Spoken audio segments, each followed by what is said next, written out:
আইসিসির বাজে নিয়মের মারপ্যাচে গতকাল বাংলাদেশ ম্যাচ হেরেছে।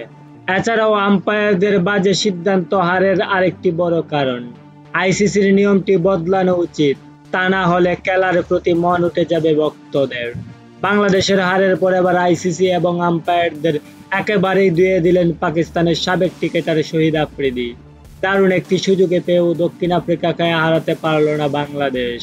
মাত্র ১১৪ রানের টার্গেটে ম্যাচ হেরে গেল টাইগাররা। ম্যাচে আম্পায়ারদের কয়েকটি বিতর্কিত সিদ্ধান্ত সমালোচনার জন্ম দেয়। এবার সেই সব বিতর্কিত সিদ্ধান্ত নিয়ে আইসিসি এবং আম্পায়ারদের ধুয়ে দিল পাকিস্তানের সাবেক ক্রিকেটার শহীদ আফ্রিদি। তিনি আজ এক ইন্টারভিউতে বলেন, আইসিসি এই নিয়মটি বদলানো উচিত। এটা মানতে সত্যিই কষ্ট হয়। মাহমুদুল্লাহ রিয়াদের পায়ে লেগে বল ৪ হয়ে গেলেও কিন্তু আম্পায়ার আউটে দেওয়ায় ডেড বল হয়ে গেল। একটি রানও পেল না বাংলাদেশ। আর আম্পায়ার চোখ কি কপালে রাখে নাকি? এটা কি দেখে তারা আউট দিয়েছিল? আর সেই বল ডেড বল না হয়ে ৪ হলে বাংলাদেশ ম্যাচ ড্র করত, ব্যাপারটা তেমন না। শেষ ওভারে তাদের চাপ কম থাকতো, আর চাপ কম থাকলেই বাংলাদেশ ম্যাচ জিতে যেত।